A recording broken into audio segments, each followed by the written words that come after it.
Right, so we're down at the lake. We've got the Witchwood Solace alarms here. I'm going to run you through a few of my tips for getting bite indication and working with these alarms. What is sensitivity? Well, sensitivity is the amount of line transference from here pulling over the wheel of the alarm. So in effect of, if I move the line by a few, half an inch, something like that, I get an indication. If I turn the sensitivity all the way up, that half inch has gone to about 1/4 of an inch or about 5 mil, depends on what language you want to talk. When would you change your sensitivity? Well, it's horses for courses really. You're talking about weather, how far out you're fishing and what you're fishing in. If you're fishing up to, say, a hole in the weed or a real snaggy sort of scenario, then, in them circumstances, you want your indication and your sensitivity to be the best that you can have, the maximum amounts of sensitivity, especially up against snags. The last thing you want is the fish to kite into the snag and you've not got nothing registered on your alarm. If we're fishing like we are today, big open water behind me, then there's no need to have it on maximum. All I want to know is what's happening out in the pond. So possibly around about halfway sensitivity would work for me. But if you need to play around with the weather. If we've got a big massive wind blowing into me or a left to right wind, then your line's going to start trying to bow in itself. Undertow all comes into consideration. I don't want to make it too much of a pain for you to think about, but these are the sort of considerations you need to have.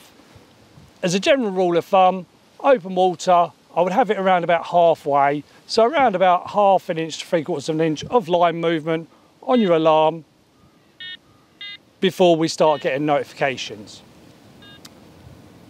That brings us down to your hangers, bobbin scenario. When would you add weight to it? When would you go for a bigger one? When would you use a swinger arm or a springer arm instead of a chain? I'm always a big advocate of chains myself personally because it suits every need I want, from fishing real slack lines so the bobbin's near enough on the floor to uptight, casting out 100 odd plus yards. The weight I add dependent on the weather. So as I said before, if we've got a big crosswind coming across us, so it's trying to pull the undertow of the line, then I would add weight to it to reduce the amount of line undertow on out in the water. So that would give me better bite indication. When would I use a swinger arm? Same thing again for me personally. If we're talking about wind and undertow, I want my bobbin to not be swinging around and giving me false indication. I want to know everything that's going on out there. So I would change it from a chain over to a swing arm, which would stop it from moving around. So just a quick recap on it. If you're fishing to snags or a hole in the weeds, maximum sensitivity. You do not want that fish to go anywhere. Lock your clutch up and give them literally no room to move. If you're out in open water, I would work with halfway bobbins. If it's really windy, put the swinger arm on.